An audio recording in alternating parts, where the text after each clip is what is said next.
जय जगन्नाथ पिलामाने आज एक नुआ वीडियो को समस्त को स्वागत। आज आम पंचम श्रेणी भाषा महक बहीर चतुर्थ पाठ शैशवर कथा यही विषय प्रश्नोत्तर गुड़िक आलोचना करवा। ता पूर्व पिलामाने वीडियो को गोटे लाइक कर दिंतु, सांग मान सहित शेयर करूँ एवं आम चैनल नुआ थे चैनल को सब्सक्राइब करूँ। चलतु पिलामाने डेरी न करी आज क्लास आरंभ करवा। ताले प्रथमे देख पिलामाने आस कथा हेबा। एक नंबर प्रश्न देला, पिलादिने लेखकंकर कान फड़ाई दिगला कहीं, यार उत्तर लिखा। पिलादिनरू लेखकंकर बड़ भाई चैतन्य चरणकर मृत्यु होता। कुसंस्कार थिला जे बड़ भाई मरीगले सान भाई जन्म मात्रे कान फड़ाई देले जम आउ ग्रहण करिबा नाही, तेणु पिलादिने लेखकंकर कान फड़ाई दिगला। 2 नंबर प्रश्न, लेखकंक बापा किपरि मृत्युवरण करथिले, यार उत्तर लिखा। लेखकंकर बापा लक्ष्मणचरण सेनापति पुरी रथयात्रा दर्शन करने को जाइथिले। बाहुड़ा समय पोला उठा रोगरे आक्रांत होई भुवनेश्वर ठारे मृत्युवरण करथिले। तापर देख पिलामाने 3 नंबर, रोग शଯ୍या पाखरे ठाकुर माँ बसी कौन करथिले, यार उत्तर रोग शଯ୍या पाखरे ठाकुर माँ बसी हाथ जोड़ी जगतर विभिन्न देवादेवी को फकीर मानकर जीवन रक्षा पाई प्रार्थना करथिले। 4 नंबर प्रश्न, लेखकंकर फकीर पोशाक किपरि थिला, यार उत्तर लेखकंकर फकीर पोशाक थिला गोटे जंघिया, देहरे नाना रंग कनारे तैयारी गोटे चपकन, मुंडारे फकीर टोपी, कांधरे नाना रंग मिश्रित गोटे झुली एवं हाथ में जौमड़ा लाल रंगर गोटे बाड़ी। तापर देख पिलामाने पाठरू निम्नलिखित प्रश्न गुड़िक ठीक उत्तर पाखे तारा चिन्ह दियो। 1 नंबर देला, फकीर मोहन केउ तिथि जन्मग्रहण करथिले, ऑप्शन क रज संक्रांति रे, ऑप्शन ख मकर संक्रांति रे, ऑप्शन ग पणा संक्रांति रे, ऑप्शन घ धनु संक्रांति रे। यार सठिक उत्तर है ऑप्शन ख मकर संक्रांति रे। तापर देख पिलामाने 2 नंबर, पोषा कुकुरटी अनाहार रे मरीजिबार कारण कौन, ऑप्शन क से पागल हो जाइथिला, ऑप्शन ख से कांदुथिला, ऑप्शन ग से लेखकंक बापा को झुरुथिला, ऑप्शन घ से बहुत रड़ी करुथिला। यार उत्तर है ऑप्शन ग से लेखकंक बापा को झुरुथिला। तापर देख पिलामाने 3 नंबर प्रश्न, ठाकुर माँ अनिद्रा अनाहार रे समय बिताउथिले कहीं, ऑप्शन क से निजर पुओं को मन पकाई कांदुथिले, ऑप्शन ख से दिन राति लेखकंक शଯ୍या पाखरे जगी बसुथिले, ऑप्शन ग से निजे रोगिणी थिले, ऑप्शन घ से कहार कथा मानु नथिले। यार सठिक उत्तर है ऑप्शन ख से दिन राति लेखकंक शଯ୍या पाखरे जगी बसुथिले। तापर देख पिलामाने 4 नंबर प्रश्न, अवधान लेखक को बाड़ौथिले कहीं, ऑप्शन क अवधान को दरमा मिली नथिला, ऑप्शन ख बड़ बापा मनर कथा भल करी बुझी जाइथिले, ऑप्शन ग से लेखक को घृणा करुथिले, ऑप्शन घ ठाकुर माँ को डरुथिले। यार सठिक उत्तर है ऑप्शन ख बड़ बापा मनर कथा भल करी बुझी जाइथिले। देख पिलामाने भाव और लेख। तले दि जाइथिबा प्रश्न गुड़िकर उत्तर निज खातार लेख। 1 नंबर प्रश्न, जननींकर मृत्यु पर लेखक केते वर्ष पर्यंत रोग शଯ୍यार पड़िथिले, यार उत्तर जननींकर मृत्यु पर लेखक 7-8 वर्ष पर्यंत रोग शଯ୍यार पड़िथिले। 2 नंबर प्रश्न, चाटशाली पढ़ारंभ बेलू लेखकंकर बयस केते होइथिला, यार उत्तर चाटशाली पढ़ारंभ बेलू लेखकंकर बयस 9 वर्ष होइथिला। 3 नंबर प्रश्न, चाहाली को प्रथमे आसुथिबा चाट को अवधान कौन दियंती, यार उत्तर चाहाली को प्रथमे आसीथिबा चाट को अवधान सुनावाटी दियंती। तापर पिलामान देख 4 नंबर प्रश्न, बेसी बेला जाए शोई पड़िथिबा चाटटी डर निजको किपरि रक्षा करिथाए, यार उत्तर बेसी बेला जाए शोई पड़िथिबा चाटटी डर निरापद स्थान अर्थात हांडीशाल बसी हांडी फंदा धरी बसी पड़ी निजको रक्षा करिथाए। 5 नंबर, नंदा गोसाई मठरे थिबा चाहालीटी रे केउ केउ तिथिरे पाठपढ़ा बंद रहुथिला, यार उत्तर नंदा गोसाई मठरे थिबा चाहालीटी रे प्रतिपद अष्टमी चतुर्दशी और अमावास्या तिथि रे पाठपढ़ा बंद रहुथिला। ତାପରେ ଦେଖ ପିଲାମାନେ 6 ନମ୍ବର ପ୍ରଶ୍ନ। ସେହି ତିଥିରେ ଉପରଓଳି ବଡ଼ ବଡ଼ ଚାଟ କ'ଣ କରନ୍ତି? ଏହାର ଉତ୍ତର ସେହି ତିଥିରେ ଉପରଓଳି ବଡ଼ ବଡ଼ ଚାଟ ଗ୍ରାମ ମଧ୍ୟରେ ସ୍ତ୍ରୀମାନଙ୍କ ପାଖରେ ବସି ଗୀତ ଗାଇ ଚାଟ ଭିକ୍ଷା ଚାଉଳ ଆଣି ଅବଧାନକୁ ଦିଅନ୍ତି। ତାପରେ ଦେଖ ପିଲାମାନେ 7 ନମ୍ବର ପ୍ରଶ୍ନ। ପାର୍ସି ସ୍କୁଲରେ ପଣ୍ଡିତେ ଛାତ୍ରମାନଙ୍କୁ କ'ଣ ଶିଖାଉଥିଲେ? ଏହାର ଉତ୍ତର ପାର୍ସି ସ୍କୁଲରେ ପଣ୍ଡିତେ ଛାତ୍ରମାନଙ୍କୁ ବାପା ଭାଇଙ୍କୁ ଚିଠି ଲେଖିବା ଓ କଚେରୀରେ ଦରଖାସ୍ତ ଲେଖା ଶିଖାଉଥିଲେ। ତାପରେ ଦେଖ ପିଲାମାନେ ତୁମେ ଯାହା ବୁଝିଛ। 1 ନମ୍ବର ପ୍ରଶ୍ନ। ଲେଖକଙ୍କୁ ତାଙ୍କର ଠାକୁରମା ପୀରଙ୍କ ପାଖରେ ଫକୀର କରାଇ ଦେଇଥିଲେ। ତୁମେ ପିଲାଦିନେ ସେହିପରି ଫକୀର, ଯୋଗୀ କିମ୍ବା ବାବାଜୀ ହୋଇଛ କି? ଯଦି ହଁ ତେବେ ତାହା କିପରି ଥିଲା ଲେଖ। ଏହାର ଉତ୍ତର ପିଲାଦିନେ ମୋର ଦେହ ବହୁତ ଖରାପ ହେତୁ ମୋର ମା' ମୋତେ ବଡ଼ ଠାକୁର ଜଗନ୍ନାଥଙ୍କ ପାଖରେ ବାବାଜୀ କରି ଦେଇଥିଲେ। ତାପରେ ଦେଖ ପିଲାମାନେ 2 ନମ୍ବର ପ୍ରଶ୍ନ। ଲେଖକ ଅବଧାନଙ୍କ ଚାହାଳିରେ ପାଠ ପଢ଼ିଥିଲେ। ତୁମର ଜେଜେବାପା, ଜେଜେମା କିମ୍ବା ବାପା ମା ଚାହାଳିରେ ପଢ଼ିଥିବେ, ତାଙ୍କର ସେହି ଅନୁଭୂତିକୁ ବୁଝି ଲେଖ। ଏହାର ଉତ୍ତର ମୋ ଜେଜେବାପାଙ୍କ ସମୟରେ ପିଲାମାନେ ଚାହାଳିରେ ମାଟି ଚଟାଣରେ ଖଡ଼ିରେ ଗାରେଇ ପାଠ ପଢ଼ୁଥିଲେ। ଚାହାଳିର ଅବଧାନ ଖୁବ୍ କଡ଼ା ଶାସନ କରୁଥିଲେ। ପାଠ ନ କଲେ କିମ୍ବା ଡେରିରେ ଆସିଲେ ବେତମାଡ଼ ଓ କଠିନ ଦଣ୍ଡ ମିଳୁଥିଲା। ମାଡ଼ ଭୟରେ ପିଲାମାନେ ସକାଳୁ ଉଠି ଖୁବ୍ ଶୀଘ୍ର ଚାହାଳିକୁ ପଢ଼ିବାକୁ ଦୌଡ଼ୁଥିଲେ। ଶାସନ କଡ଼ା ହେଲେ ମଧ୍ୟ ଗୁରୁ ଓ ଶିଷ୍ୟଙ୍କ ମଧ୍ୟରେ ଏକ ନିବିଡ଼ ସମ୍ପର୍କ ରହିଥିଲା ଏବଂ ପିଲାମାନେ ଗୁରୁଙ୍କୁ ଖୁବ୍ ଭକ୍ତି କରୁଥିଲେ। ତାପରେ ଦେଖ ପିଲାମାନେ 3 ନମ୍ବର ପ୍ରଶ୍ନ। ଚାଟଟି ବେଶୀ ବେଳ ଯାଏ ଶୋଇପଡ଼ିଲେ ମାଡ଼ ଡରରେ ଘରେ ଲୁଚୁଥିଲା। ତୁମର ସେହିପରି କେବେ ସ୍କୁଲ ଯିବାରେ ଡେରି ହୋଇଛି କି? ଯଦି ହୋଇଛି ତେବେ ତୁମେ କ'ଣ କରିଛ? ଏହାର ଉତ୍ତର ସ୍କୁଲ ଯିବାରେ ଡେରି ହେଲେ ଶିକ୍ଷକଙ୍କ ଭୟରେ ମୁଁ ମୋର ବାପାଙ୍କୁ ସାଙ୍ଗରେ ଧରି ସ୍କୁଲକୁ ଯାଏ। ବାପା ଶିକ୍ଷକଙ୍କ ନିକଟରେ ଭୁଲ ମାଗିବା ପାଇଁ ମୋତେ କୁହନ୍ତି। ଭବିଷ୍ୟତରେ ଏହିଭଳି ଭୁଲ ନ କରିବା ପାଇଁ ଶିକ୍ଷକ ଉପଦେଶ ଦିଅନ୍ତି। ତାପରେ ଦେଖ ପିଲାମାନେ 4 ନମ୍ବର ପ୍ରଶ୍ନ। ମାସ ଶେଷରେ ଅବଧାନ ଦରମା ମାଗିବାକୁ ଯାଆନ୍ତି। ତୁମେ ଏବେ ମାସିକ ଦରମା ଦେଇ ପାଠ ପଢ଼ୁଛ କି? ଏହାର ଉତ୍ତର ମୁଁ ଏବେ ଶିକ୍ଷକଙ୍କୁ କୌଣସି ମାସିକ ଦେୟ ଦିଏ ନାହିଁ। ବର୍ତ୍ତମାନ ବିଦ୍ୟାଳୟରେ ସରକାରଙ୍କ ତରଫରୁ ମାଗଣା ଓ ବାଧ୍ୟତାମୂଳକ ଶିକ୍ଷା ନିୟମ ଜାରି କରାଯାଇଛି। ତାପରେ ଦେଖ ପିଲାମାନେ ଆସ ମିଳାଇବା। କ ସ୍ତମ୍ଭରେ କେତୋଟି ମନ୍ଦିରର ଚିତ୍ର ରହିଛି? ଖ ସ୍ତମ୍ଭରେ ସେଗୁଡ଼ିକ କେଉଁ ସ୍ଥାନରେ ରହିଛି ତାହା ଲେଖା ହୋଇଛି। ଆସ କ ସ୍ତମ୍ଭରେ ଥିବା ମନ୍ଦିର ସହିତ ଖ ସ୍ତମ୍ଭର ସ୍ଥାନକୁ ମିଳାଇବା। କ ସ୍ତମ୍ଭରେ ଥିବା ପ୍ରଥମ ଚିତ୍ରକୁ ଦେଖ ପିଲାମାନେ। ଏ ହେଉଛି ସୂର୍ଯ୍ୟ ମନ୍ଦିର, କୋଣାର୍କରେ ଅବସ୍ଥିତ। ଦ୍ୱିତୀୟ ଚିତ୍ର ଦେଖ। ଏ ହେଉଛି ଲିଙ୍ଗରାଜ ମନ୍ଦିର, ଭୁବନେଶ୍ୱରରେ ଅବସ୍ଥିତ। ତୃତୀୟ ଚିତ୍ର। ଏ ହେଉଛି ସମ୍ବଲପୁରରେ ଥିବା ମା ସମଲେଶ୍ୱରୀ ମନ୍ଦିର। ଚତୁର୍ଥ ଚିତ୍ର ହେଉଛି ଖିଚିଙ୍ଗରେ ରହିଛି କିଚକେଶ୍ୱରୀ ମନ୍ଦିର। ପଞ୍ଚମ ଚିତ୍ର। ଏ ହେଉଛି ଗଞ୍ଜାମରେ ଥିବା ତାରାତାରିଣୀ ମନ୍ଦିର। ଶେଷରେ ଯେଉଁ ଚିତ୍ର ଅଛି ସେ ହେଲା ମା ତାରିଣୀଙ୍କ ମନ୍ଦିର, କେନ୍ଦୁଝରରେ ଅବସ୍ଥିତ। ତାପରେ ଦେଖ ପିଲାମାନେ ଆସ ଜାଣିବା। ଭୁବନେଶ୍ୱର ମନ୍ଦିର ସମୀପସ୍ଥ ବିନ୍ଦୁସାଗର ପୁଷ୍କରିଣୀର ପଥରଘାଟ ଉପରେ ବାବା ପ୍ରାଣତ୍ୟାଗ କଲେ। ଭୁବନେଶ୍ୱର ଲିଙ୍ଗରାଜ ମନ୍ଦିର ଠାରୁ ଅଳ୍ପ ଦୂରରେ ଯେଉଁ ପ୍ରସିଦ୍ଧ ପୁଷ୍କରିଣୀ ରହିଛି ତାହା ବିନ୍ଦୁସାଗର ପୁଷ୍କରିଣୀ। ଏଠାରେ ପ୍ରତିଦିନ ଶ୍ରଦ୍ଧାଳୁ ଲୋକମାନେ ସ୍ନାନ କରିବା ସହିତ ଏହାରି କୂଳରେ ପିତୃପୁରୁଷଙ୍କୁ ପିଣ୍ଡଦାନ କରନ୍ତି।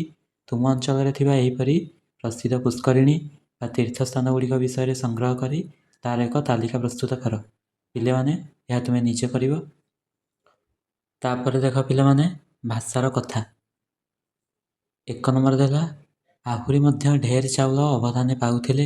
ଏହି ବାକ୍ୟରେ ଯେଉଁ ପଦ ତଳେ ରେଖାଙ୍କିତ କରାଯାଇଛି ଅର୍ଥାତ୍ ଢେର, ଏଠାରେ ଢେର ପଦଟି ଚାଉଳ ପଦର ପରିମାଣ ଅର୍ଥାତ୍ ଗୁଣକୁ ବୁଝାଉଛି।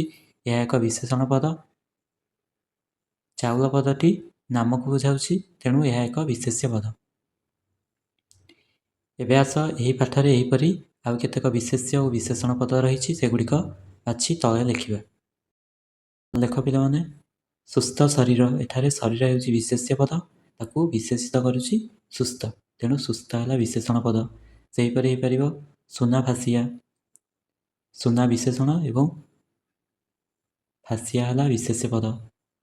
ସେହିପରି ଶୂନ ଚାଟ, ଏଠାରେ ଶୂନ ହେଲା ବିଶେଷଣ ପଦ ଏବଂ ଚାଟ ହେଲା ବିଶେଷ୍ୟ ପଦ। ବଡ଼ ବାପା, ବଡ଼ ହେଲା ବିଶେଷଣ ପଦ, ବାପା ହେଲେ ବିଶେଷ୍ୟ ପଦ। 5 ଦିନ, 5 ଏଠାରେ ବିଶେଷଣ ପଦ ଏବଂ ଦିନ ହେଲା ବିଶେଷ୍ୟ ପଦ। ସେହିପରି ସଙ୍ଗୀ ଯାତ୍ରା, ସଙ୍ଗୀ ହେଲା ବିଶେଷଣ ପଦ, ଯାତ୍ରା ହେଲା ବିଶେଷ୍ୟ ପଦ। ତାପରେ ଦେଖ ପିଲାମାନେ 2 ନମ୍ବର ପ୍ରଶ୍ନ। ଉପରଓଳି ଗ୍ରାମ ମଧ୍ୟରେ ଘରେ ଘରେ ଭିକ ମାଗି ବୁଲେ। ଏହି ବାକ୍ୟରେ ଥିବା ରେଖାଙ୍କିତ ପଦଟି ଏକ ଯୋଡ଼ି ଶବ୍ଦ। ଏହି ପାଠରୁ ଆଉ କେତେକ ଯୋଡ଼ି ଶବ୍ଦ ଖୋଜି ତଳ କୋଠରୀରେ ଲେଖ। ତାହେଲେ ଲେଖ ପିଲାମାନେ, ଏଠାରେ ଘରେ ଘରେ ହେଲା ଏକ ଯୋଡ଼ି ଶବ୍ଦ। ସେହିପରି ପାଠରେ ଅଛି, ଆମେ ତାହାକୁ ଲେଖିପାରିବା। ସେଗୁଡ଼ିକ ହେଲା ଯେଉଁ ଯେଉଁ, ସତ ସତ, ଭିନ୍ନ ଭିନ୍ନ, ଚାଟ ଭିକ୍ଷା, ପୁଅ ଝିଅ, ଦିବା ନିଶି।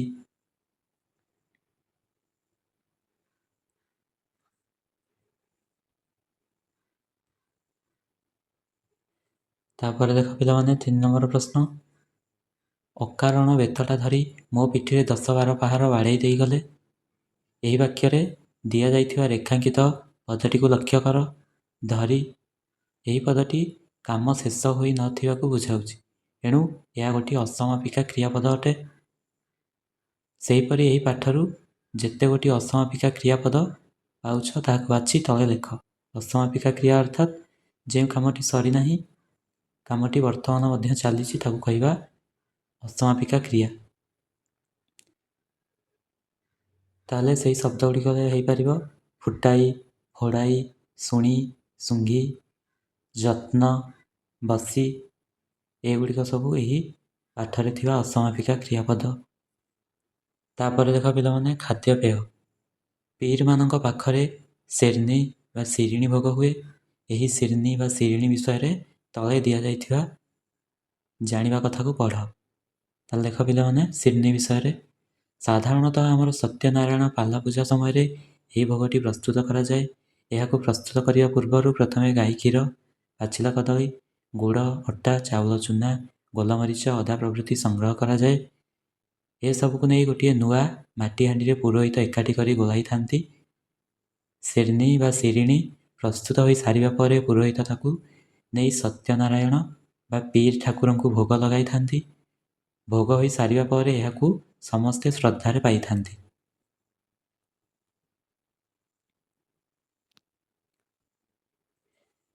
ତାପରେ ଦେଖ ପିଲାମାନେ 2 ନମ୍ବର ପ୍ରଶ୍ନ। ତୁମ ଘରେ ବିଭିନ୍ନ ପୂଜା ବେଳେ ପଞ୍ଚାମୃତ କିପରି ପ୍ରସ୍ତୁତ କରାଯାଏ, ତାହା କେଉଁ କେଉଁ ପଦାର୍ଥକୁ ମିଶାଇ ପ୍ରସ୍ତୁତ କରାଯାଏ ଲେଖ। ତାହେଲେ ପିଲାମାନେ, ତୁମେ ଜାଣିଥିବ, ସ୍କୁଲରେ ଯେତେବେଳେ ତୁମେ ସରସ୍ୱତୀ ପୂଜା କିମ୍ବା ଗଣେଶ ପୂଜା ପାଳନ କରୁଛ, ପଞ୍ଚାମୃତ ବିଷୟରେ ଜାଣିଥିବ। ପଞ୍ଚାମୃତ 5ଟି ପଦାର୍ଥକୁ ନେଇ ତିଆରି ହୋଇଥାଏ, ଯଥା ଦହି, ମହୁ, ଘିଅ, କ୍ଷୀର, ଗୁଡ଼। ତାପରେ ଦେଖ ପିଲାମାନେ, ତୁମର ଖେଳ। ଏମିତି କେତେକ ଖେଳ ତୁମେ ପ୍ରତିଦିନ ଖେଳିଥାଅ, ଯାହା ପାଇଁ କିଛି ଟଙ୍କା ଦେବାକୁ ପଡ଼ିନଥାଏ। ତୁମେ ସେଗୁଡ଼ିକୁ ନିଜ ହାତରେ ତିଆରି କରିପାରିବ। ଏମିତିକା କିଛି ଖେଳର ଚିତ୍ର କ ସ୍ତମ୍ଭରେ ଦିଆଯାଇଛି। ଖ ସ୍ତମ୍ଭରେ ସେସବୁର ନାମ ଦିଆଯାଇଛି। ଆସ ଗାର ଟାଣି ସେସବୁକୁ ମିଳାଇବା। ତାହେଲେ ଦେଖ ପିଲାମାନେ, ପ୍ରଥମେ ଇଏ ହେଲା ନଟୁ ଖେଳ। ତାପରେ ଦେଖ ପିଲାମାନେ, ଏଇ ଖେଳ ହେଲା, ଇଏ ହେଲା କବାଡ଼ି ଖେଳ। ତାପରେ ଦେଖ ପିଲାମାନେ, ଇଏ ହେଲା ଗୁଡ଼ି। ଶେଷରେ ଏଇ ଖେଳଟି ହେଲା, ଇଏ ହେଲା ଖପରା ଡିଆଁ ଖେଳ। ତାପରେ ଦେଖ ପିଲାମାନେ, ତୁମ ସାଙ୍ଗମାନଙ୍କ ସହିତ ଏହି ଖେଳଗୁଡ଼ିକୁ କେମିତି ଖେଳିଥାଅ ତାହା ଲେଖ। ତୁମ ଅଞ୍ଚଳରେ ଖେଳାଯାଉଥିବା ଆଉ କେତେକ ଖେଳ ବିଷୟରେ ଲେଖ। ପ୍ରଥମେ ଦେଖ ପିଲାମାନେ, ନଟୁ ଖେଳ। ଏହି ଖେଳ 2 ଜଣ ପିଲା ଖେଳିଥାନ୍ତି। ଗୋଟିଏ ନଟୁ ଓ ଗୋଟିଏ ଦଉଡ଼ି ସାହାଯ୍ୟରେ ଏହି ଖେଳ ଖେଳାଯାଏ। ନଟୁଟିରେ ଦଉଡ଼ି ଗୁଡ଼ାଇ ଗୁଡ଼ାଇ ଭୂମି ଉପରେ ଖେଳର ଶୈଳୀରେ ପକାଯାଏ, ଯାହାଦ୍ୱାରା ନଟୁଟି କିଛି ସମୟ ଭୂମି ଉପରେ ଘୂରି ଘୂରି ରହିଯାଏ। ଯାହାର ଅଧିକ ସମୟ ଘୂରେ ସେ ବିଜୟୀ ହୋଇଥାଏ। ବେଳେବେଳେ ସେ ଘୂର୍ଣ୍ଣନ ଅବସ୍ଥାରେ ମଧ୍ୟ ନଟୁଟିକୁ ଦଉଡ଼ି ସାହାଯ୍ୟରେ ଉଠାଇ ନିଜର ପାପୁଲି ଉପରେ ଘୂରାଇଥାନ୍ତି। 2ରେ ଦେଖ ପିଲାମାନେ, କବାଡ଼ି ଖେଳ। ପଡ଼ିଆଟିକୁ ମାପ ଅନୁସାରେ କବାଡ଼ି ଟ୍ରାକ୍ କଟାଯାଇ ଏହି ଖେଳ ଖେଳାଯାଏ। ଟ୍ରାକ୍ର 2 ପାର୍ଶ୍ୱରେ 2 ଦଳ ହୋଇ ଖେଳିଥାନ୍ତି। ଖେଳ ପରିଚାଳକ ମଧ୍ୟ ରେଖାରେ ରହିଥାନ୍ତି। ଗୋଟିଏ ଦଳର ଗୋଟିଏ ପିଲା ଅନ୍ୟ ଦଳର ପିଲାଙ୍କୁ କବାଡ଼ି କବାଡ଼ି କହି ଗୋଡ଼ାଇଥାଏ। ଏହାକୁ ରା କୁହାଯାଏ। ରା ବନ୍ଦ ହେବ ନାହିଁ। ଅନ୍ୟ ଦଳର ପିଲାଙ୍କୁ ଗୋଡ଼ାଉଥିବା ପିଲା ଛୁଇଁଲେ ସେମାନେ ଆଉଟ୍ ହୁଅନ୍ତି। ଗୋଡ଼ାଇବା ସମୟରେ ଅନ୍ୟ ଦଳର ସୀମାକୁ ଛୁଇଁବା ଆବଶ୍ୟକ। ସେହି ସମୟରେ ବିପକ୍ଷ ଦଳର ପିଲା ଯଦି ଅଜାଣତରେ ସୀମା ବାହାରକୁ ଯିବ ସେ ମଧ୍ୟ ଆଉଟ୍ ହେବ। ସେହିପରି ବିପକ୍ଷ ଦଳର ପିଲା ମଧ୍ୟ ପୂର୍ବପରି ଗୋଡ଼ାଇବ। ଗୋଟିଏ ଦଳର ସବୁ ପିଲା ଆଉଟ୍ ହେଲେ ଗୋଟିଏ ଗେମ୍ ହେବ। ତାପରେ ଦେଖ ପିଲାମାନେ 3ରେ ଗୁଡ଼ି ଖେଳ। ପିଲାମାନେ ଏକତ୍ରିତ ହୋଇ ଖୋଲା ପଡ଼ିଆରେ ନିଜ ନିଜର ଗୁଡ଼ି ଉଡ଼ାଇଥାନ୍ତି। ଏହା ସାଧାରଣତଃ ଶୀତଦିନେ ଖେଳାଯାଏ। ବିଶେଷତଃ ମକର ସଂକ୍ରାନ୍ତିରେ ଏହା ଖେଳାଯାଏ। ଗୁଡ଼ି କାହାର କେତେ ଅଧିକ ଦୂରକୁ ଉଡ଼ାଯାଇପାରିବ ଏହା ଥାଏ ଜିଦ୍। ଲଟେଇଥିବା ସୂତାକୁ ଛାଡ଼ି ସେମାନେ ଚେଷ୍ଟା କରନ୍ତି ଅନ୍ୟର ଗୁଡ଼ିକୁ କାଟିଦେବା ପାଇଁ। ଶେଷକୁ ଯିଏ ସବୁ ଗୁଡ଼ିକୁ କାଟିପାରିବ ସେ ହିଁ ହେବ ବିଜେତା। ତାପରେ ଦେଖ ପିଲାମାନେ ଖପରା ଡିଆଁ ଖେଳ। ଭୂମି ଉପରେ ଗାର କାଟି ବା ମ୍ୟାଟ୍ ପକାଇ ଗୋଟିଏ ଖପରା ଅର୍ଥାତ୍ ମାଟିହାଣ୍ଡିର ଭଙ୍ଗା ଅଂଶ ସାହାଯ୍ୟରେ ଏହି ଖେଳ ଖେଳାଯାଏ। ଅତି କମ୍ରେ 2 ଜଣ ପିଲା ହେଲେ ଏହି ଖେଳ ଖେଳାଯାଏ। ଅଧିକ ପିଲା ହେଲେ 2 ଦଳରେ ବିଭକ୍ତ ହୋଇ ଏହି ଖେଳ ଖେଳନ୍ତି। ପିଲାଟି ଗୋଟିଏ ଖପରା ପକାଇ ଗୋଟିଏ ପରେ ଗୋଟିଏ ଘରକୁ ନିଜର ଏକ ଗୋଡ଼ରେ ଘୁଞ୍ଚାଇଥାଏ। ଗୋଟିଏ ଗୋଡ଼ରେ ଡେଇଁବ, ଅନ୍ୟ ଗୋଡ଼ଟିକୁ ଜାକି କରି ରଖିବ। ଯଦି ସବୁ ଘର ଡେଇଁପାରିବ ଗୋଟିଏ ଥର ସେ ହେବ ବିଜେତା। ଖପରାଟି ବାହାରକୁ ଯଦି ଚାଲିଯାଏ ତେବେ ସେ ଖେଳ ବନ୍ଦ କରେ, ଅନ୍ୟ ଜଣେ ଖେଳେ। ଏହିପରି ଜଣେ ପରେ ଜଣେ ଖେଳିଥାନ୍ତି। ତାପରେ ଦେଖ ପିଲାମାନେ 2 ନମ୍ବର ପ୍ରଶ୍ନ। ଏମିତି କିଛି ଆନନ୍ଦଦାୟକ ଖେଳର ଏକ ତାଲିକା ପ୍ରସ୍ତୁତ କର ଯାହାକୁ ତୁମେ ତୁମର ଦିବ୍ୟାଙ୍ଗ ସାଙ୍ଗମାନଙ୍କ ସହିତ ଖେଳିପାରିବ। ତୁମେ ଏହି କାମରେ ସାଙ୍ଗସାଥୀ, ଶିକ୍ଷକ ଓ ନିଜର ଅଭିଭାବକଙ୍କ ମଧ୍ୟ ସାହାଯ୍ୟ ନେଇପାରିବ। ଏହାର ଉତ୍ତର ଲେଖିବା। ଦିବ୍ୟାଙ୍ଗ ସାଙ୍ଗମାନଙ୍କ ସହିତ ଆମେ ନିମ୍ନଲିଖିତ ଖେଳଗୁଡ଼ିକ ଖେଳିପାରିବା। 1ରେ ବଲ୍ ଫୋପଡ଼ା ଖେଳ, 2ରେ ବେଲୁନ୍ ଫିଙ୍ଗିବା, 3ରେ କୌତୁକିଆ ଚୌକି, 4ରେ ରିଙ୍ଗ୍ ଫିଙ୍ଗିବା, 5ରେ କଟା ଚିତ୍ର ଯୋଡ଼ି ଠିକ୍ ଚିତ୍ର ଗଢ଼ିବା, ତାପରେ ଶବ୍ଦ ଯୋଡ଼ି ଖେଳ, ତାପରେ ସର୍ପ ପାଣି ଫୁଙ୍କିବା, ହୁଇସିଲ୍ ବଜାଇବା। ତାପରେ ଦେଖ ପିଲାମାନେ ଆସ ଚିହ୍ନିବା। ନିମ୍ନରେ କେତେକ ଦିଆଯାଇଥିବା ପ୍ରସିଦ୍ଧ କବି, ଲେଖିକା, ଦିବ୍ୟାଙ୍ଗ ଖେଳାଳୀଙ୍କର ଫଟୋ ଚିତ୍ର ଦିଆଯାଇଛି। ସେମାନଙ୍କ ବିଷୟରେ ଖୋଜି ଲେଖ। ଏଥିପାଇଁ ତୁମେ ଅଭିଭାବକ, ଶିକ୍ଷକ କିମ୍ବା ଇଣ୍ଟରନେଟ୍ର ସହାୟତା ନେଇପାରିବ। ତାହେଲେ ପ୍ରଥମେ ଯିଏ ଅଛନ୍ତି ସିଏ ହେଲେ ସନ୍ଥ କବି ଭୀମ ଭୋଇ। ଦ୍ୱିତୀୟରେ ଯିଏ ଅଛନ୍ତି ମହିଳା ଜଣେ ସିଏ ହେଲେ କୁନ୍ତଳା କୁମାରୀ ସାବତ। ତୃତୀୟରେ ଇଏ ହେଲେ ଲୋକକବି ପଦ୍ମଶ୍ରୀ ହଳଧର ନାଗ। ଚତୁର୍ଥରେ ଯିଏ ଅଛନ୍ତି ସିଏ ହେଲେ ପ୍ରମୋଦ ଭଗତ। ପ୍ରଥମେ ଦେଖ ପିଲାମାନେ ସନ୍ଥ କବି ଭୀମ ଭୋଇଙ୍କ ବିଷୟରେ। ସନ୍ଥ କବି ଭୀମ ଭୋଇ ଓଡ଼ିଶାର ଜଣେ ମହାନ ସାଧକ, ଦାର୍ଶନିକ ଏବଂ ମହିମା ଧର୍ମର ପ୍ରମୁଖ ପ୍ରଚାରକ ଥିଲେ। ତାଙ୍କର ଜନ୍ମ ସୁବର୍ଣ୍ଣପୁର ଜିଲ୍ଲାର ରେଢ଼ାଖୋଲ ଅଞ୍ଚଳରେ ହୋଇଥିଲା। ସେ ଚକ୍ଷୁ ନଥାଇ ମଧ୍ୟ ନିଜର ଆଧ୍ୟାତ୍ମିକ ଶକ୍ତି ବଳରେ ଅସାଧାରଣ କାବ୍ୟ ଓ ଭଜନମାନ ରଚନା କରିଥିଲେ। ତାଙ୍କ ରଚିତ ସ୍ତୁତି ଚିନ୍ତାମଣି ଏକ ଶ୍ରେଷ୍ଠ ଗ୍ରନ୍ଥ ଅଟେ। ମୋ ଜୀବନ ପଛେ ନର୍କେ ପଡ଼ିଥାଉ ଜଗତ ଉଦ୍ଧାର ହେଉ। ତାଙ୍କର ଏହି ଅମର ବାଣୀ ସମଗ୍ର ବିଶ୍ୱକୁ ମାନବିକତାର ବାର୍ତ୍ତା ଦିଏ। 2ରେ ଦେଖ ପିଲାମାନେ ଉତ୍କଳ ଭାରତୀ କୁନ୍ତଳା କୁମାରୀ ସାବତ। କୁନ୍ତଳା କୁମାରୀ ସାବତ ଓଡ଼ିଆ ସାହିତ୍ୟ ଜଗତର ଜଣେ ବିଶିଷ୍ଟ ନାରୀ କବି, ଲେଖିକା ଏବଂ ସଫଳ ଡାକ୍ତର ଥିଲେ। ତାଙ୍କର ସାହିତ୍ୟିକ ପ୍ରତିଭା ପାଇଁ ତାଙ୍କୁ ଉତ୍କଳ ଭାରତୀ ଉପାଧିରେ ସମ୍ମାନିତ କରାଯାଇଥିଲା। ସେ ଭାରତୀୟ ସ୍ୱାଧୀନତା ସଂଗ୍ରାମ ସମୟରେ ନିଜର ଦେଶାତ୍ମବୋଧ କବିତା ମାଧ୍ୟମରେ ଲୋକଙ୍କ ମନରେ ଜାଗରଣ ସୃଷ୍ଟି କରିଥିଲେ। ଅଞ୍ଜଳି, ଅର୍ଚ୍ଚନା ଓ ସ୍ଫୁଲିଙ୍ଗ ତାଙ୍କର ପ୍ରସିଦ୍ଧ କବିତା ସଂକଳନ ଅଟେ। ତାଙ୍କ ଲେଖନୀରେ ସଦାବେଳେ ନାରୀ ଜାଗରଣ ଓ ସମାଜ ସଂସ୍କାରର ସ୍ୱର ଝଙ୍କୃତ ହେଉଥିଲା। 3ରେ ଦେଖ ପିଲାମାନେ ଲୋକକବି ହଳଧର ନାଗଙ୍କ ବିଷୟରେ। ପଦ୍ମଶ୍ରୀ ହଳଧର ନାଗ ପଶ୍ଚିମ ଓଡ଼ିଶାର ବରଗଡ଼ ଜିଲ୍ଲାର ଜଣେ ଅତି ଲୋକପ୍ରିୟ କୋଶଳୀ ଅର୍ଥାତ୍ ସମ୍ବଲପୁରୀ ଭାଷାର କବି ଅଟନ୍ତି। କୌଣସି ଆନୁଷ୍ଠାନିକ ଉଚ୍ଚଶିକ୍ଷା ନଥାଇ ମଧ୍ୟ ସେ ନିଜ ପ୍ରତିଭା ବଳରେ ଅନେକ କାବ୍ୟ ଓ କବିତା ସୃଷ୍ଟି କରିଛନ୍ତି। ତାଙ୍କର ପ୍ରତ୍ୟେକ କବିତା ତାଙ୍କ ମୁଖସ୍ଥ ରହିଥାଏ ଏବଂ ତାଙ୍କର ସରଳ ଜୀବନଶୈଳୀ ପାଇଁ ତାଙ୍କୁ ସମସ୍ତେ ଲୋକକବି ବୋଲି କୁହନ୍ତି। ତାଙ୍କର ଶ୍ରେଷ୍ଠ ସାହିତ୍ୟିକ ସାଧନା ପାଇଁ ଭାରତ ସରକାର ତାଙ୍କୁ ପଦ୍ମଶ୍ରୀ ସମ୍ମାନରେ ସମ୍ମାନିତ କରିଛନ୍ତି। 4ରେ ଦେଖ ପିଲାମାନେ ପଦ୍ମଶ୍ରୀ ପ୍ରମୋଦ ଭଗତଙ୍କ ବିଷୟରେ। ପ୍ରମୋଦ ଭଗତ ଓଡ଼ିଶାର ଜଣେ ପ୍ରସିଦ୍ଧ ଆନ୍ତର୍ଜାତୀୟ ପାରା ବ୍ୟାଡମିଣ୍ଟନ ଖେଳାଳୀ ଅଟନ୍ତି। ବରଗଡ଼ ଜିଲ୍ଲାରେ ଜନ୍ମିତ ଏହି ଖେଳାଳୀ ଜଣକ ନିଜର ଶାରୀରିକ ଅକ୍ଷମତାକୁ ପଛରେ ପକାଇ ସଫଳତାର ଶୀର୍ଷ ଛୁଇଁଛନ୍ତି। ସେ 2020 ମସିହା ଟୋକିଓ ପାରାଲିମ୍ପିକ୍ସରେ ଭାରତ ପାଇଁ ଐତିହାସିକ ସ୍ୱର୍ଣ୍ଣ ପଦକ ଜିତି ଦେଶ ଓ ରାଜ୍ୟର ଗୌରବ ବଢ଼ାଇଥିଲେ। ତାଙ୍କର ଏହି ଅସାଧାରଣ କ୍ରୀଡ଼ା ପ୍ରତିଭା ପାଇଁ ତାଙ୍କୁ ଭାରତର ସର୍ବୋଚ୍ଚ କ୍ରୀଡ଼ା ସମ୍ମାନ ଖେଳରତ୍ନ ଏବଂ ପଦ୍ମଶ୍ରୀ ଉପାଧି ମଧ୍ୟ ମିଳିଛି। ପିଲାମାନେ ତୁମମାନଙ୍କର ଏ ବିଷୟର ସମ୍ପୂର୍ଣ୍ଣ ପ୍ରଶ୍ନ ଉତ୍ତର ସରିଲା। ଭିଡ଼ିଓ ଭଲ ଲାଗିଲେ ଲାଇକ୍ କରନ୍ତୁ, ସାଙ୍ଗମାନଙ୍କ ସହିତ ସେୟାର କରନ୍ତୁ ଏବଂ ଆମ ଚ୍ୟାନେଲରେ ନୂଆ ଥିଲେ ଚ୍ୟାନେଲକୁ ସବସ୍କ୍ରାଇବ୍ କରନ୍ତୁ। ଧନ୍ୟବାଦ। ଜୟ ଜଗନ୍ନାଥ।